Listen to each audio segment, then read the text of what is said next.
Namaskar, sir. Namaste, ma'am. Today's question is that why we are born in a particular ascendant. Can you explain this? Right, that's a very good question. It is very basic, prime, fundamental question. Someone also asked this question to me long ago. It is basically because of four things. Mutual configuration of houses. If you look closely to all the houses, you will find that the rashis of Mars and Venus are usually 6, 8 together. That means to say at least four houses in the horoscope are as such which will be mutually contradictory towards each other. Now, which are those four areas in your life which will be mutually contradicting each other will decide the ascendant. For just an example, person born in Libra Lagna or Aries Lagna or Taurus Lagna or Scorpio Lagna will have this mutually contradictory thing with in relation to ascendant in the seventh house. So what will happen for such people? When they look very healthy, they are actually diseased. And when they look diseased, they actually are very happy. This happens. So where is that mutual contradiction? Where it will set? Those Rashis will decide, those mutual contradiction houses will decide where these signs of Mars and Venus should fall. Get your point? This is one of the criteria. Second criteria is for the signs of Saturn. Saturn will own two signs back to back.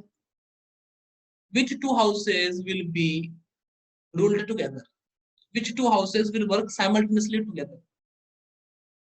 For example, for Aquarius Lagna, give and take is simultaneous. Whereas for the Capricorn Lagna, earn from second house and keep it with you is simultaneous. Where do the simultaneous things fit? Will decide which two houses should be lorded by Saturn. What is mutual contradiction for Aquarius? The 9th house and 4th house. Now the mutual contradiction goes from marriage in the case of Taurus, Libra, Scorpio, Aries to mother father, Aquarius. So Aquarius is generally destined to have a contradiction between mother and father. Father may be a non-veg eater, mother may be a pure vegetarian, like that. These basic configurations of support, contradiction, etc. in life decides the ascendant. This is like a basic framework in which planets, etc.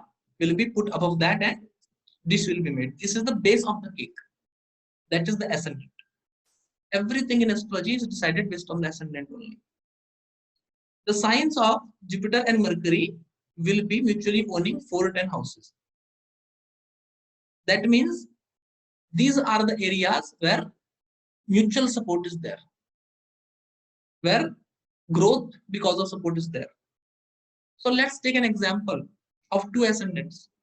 Suppose someone is going to have a bad mental life.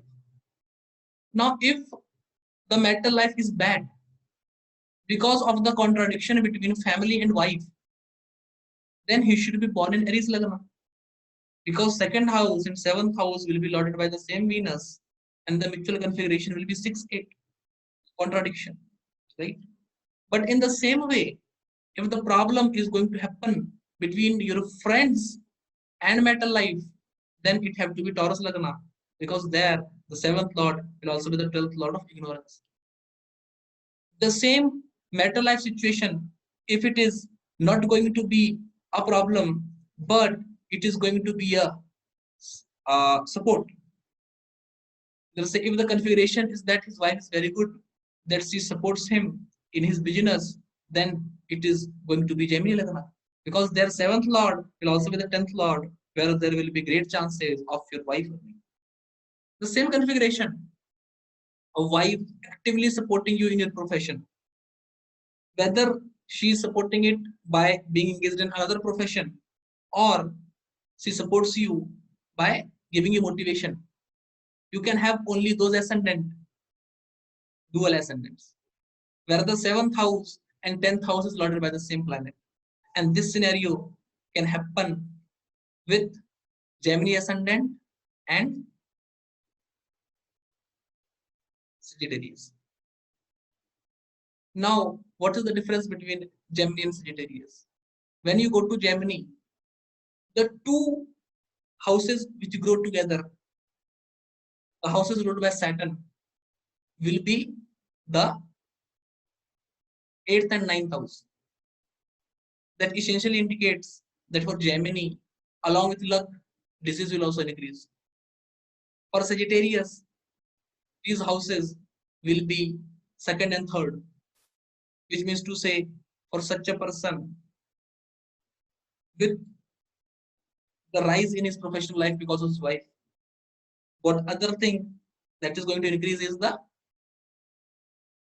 fights in family because of the property. Third house indicates upchaya, growth, or distributing things, segregating things, separating things, using valor and fighting for something. And second house indicates family things, family properties.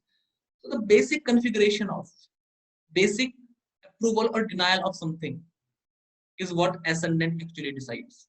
And this configuration is different for every ascendant. This configuration specifically decides where you fit. This basic contradiction gives you a specific ascendant, the first thing. The second thing, what I personally believe in, that no advice is a good advice, and every advice is a good advice, depending on to whom you are giving this to. Telling a 16-year-old person that it is better to drink alcohol to forget someone is a big mistake. But the same thing, if you are telling it to a 32-year-old guy, that is all fine and okay.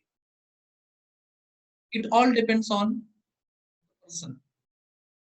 As there is a Hindi saying that this is bad. But for what? Take a common thing. Venus, the significator of wife, or indulging with woman. Is it good for everyone? There is a saying that woman is the door to hell. And there is a saying in Manusmriti that wherever woman is worshipped, God lives there. Which one to follow? Is it true for everyone? No. If you are born in an ascendant where Venus is good, Raja Yoga Karaka, then the relationships and the woman are good for you. For you, the shloka from Manusmriti is true. Pujayante yatra nari ravante tatra devata. Whereas if you are born in the ascendants of other planets where Venus is not having good power, such as Cancer, Leo, in that scenario, what is told in Bhagavad Gita, that senses are like fire, and the more desires you fulfill, fire will be bigger and bigger and bigger, and it will devastate your complete life. That will be true. So which advice you should follow? Either the Bhagavad Gita, which says refrain from woman, or Manusmriti, which says worship the woman, is all dependent on which type of ascendant you are born in. Whether the ascendant supports the Venus, basic thing, or not. Getting my point? So the basic framework of karma, first point, the basic framework of karma, a basic duality between mother and father for a Aquarius ascendant, or a basic support, basic Raja Yoga, a basic fame for a Pisces person, because the 10th house of fame is connected automatically with the first house of self, or connection between natural connection between family and husband, family and spouse for the Libra ascendant, because there's a natural connection between the second house of family and the 7th house of marriage. So a basic karma framework, the first point that will decide the ascendant. Second point is which advice is good for you, for this soul, for the betterment of this soul in this life, which karma is necessary. Remember something. soul can only merge with Narayan when it is perfect. And perfection doesn't come by following one sect only. As Thakur Ramakrishna Paramahansa said, all paths lead to truth only. You have to go through all the paths and choose the best one. The best path for this life in the journey of your soul is your ascendant in this life. Next life, you will get that ascendant that was your problem in the previous life.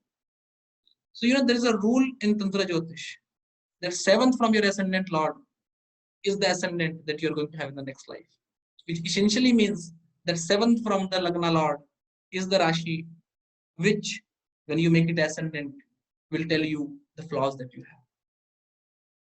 The choice of ascendant is all based on what the soul needs to done in this life. Next life, new soul lesson, new basic framework, new karma. Am I very clear? Yes, very precisely explained. Thank you.